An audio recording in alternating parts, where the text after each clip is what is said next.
And we are noting this stage, that is, it is indeed a new phase of the war, a phase of stabilizing the situation, which marks the end of a very long period, apparently since the end of 2024, when Russia slowly, with these small groups and its new tactics, continued the offensive.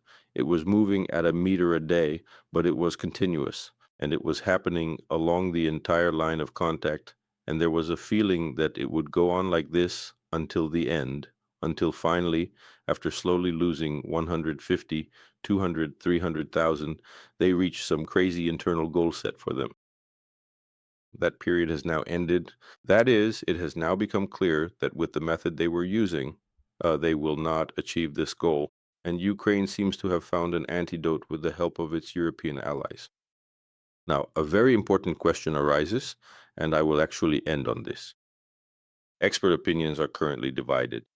That is, a significant number of experts believe that this is the final phase of the war, that after stalling in this position, the war will end for Putin because he is at a dead end. I am more cautious in my assessments. I believe that this phase is ending here, and most likely a new phase will begin in which Russia will try to change the rules of the game once again and escalate the situation. The questions now are exactly how will it escalate this situation, and does it have the resources for this, not just the resources to continue this offensive. So for now, I see a coincidence in a sense between words and deeds. That is, the way out that the Kremlin will likely see from this situation is an intensification of the terrorist nature, the terrorist component of this war. And again, just as it was in the winter of 2025 to 26, though it is summer now, shifting the center of gravity from the front to the rear. So I expect a serious intensification of Russia's strikes on Ukraine and its rear areas, its logistics, in the direction of trying to hit things they haven't hit before.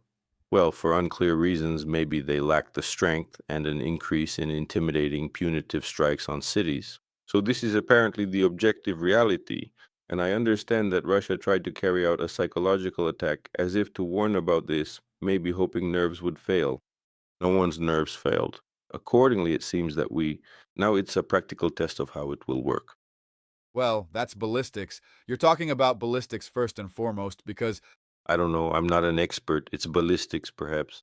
But ballistics has serious, as I understand it, again, not an expert, limitations. That is Russia's ability to produce ballistics in sufficient quantities. That is, as I understand it for now, in such quantities as to, say, wipe some large city off the face of the earth. It's simply not able to produce these ballistics. Accordingly, a very important question is that in order to cause serious damage to Ukraine, Russia will have to take serious risks because in that case it has to open up. You see, it's like football. That is, if you have to attack, then you have to open up. So for me, for example, it's a question of Russia having to at least risk its aviation.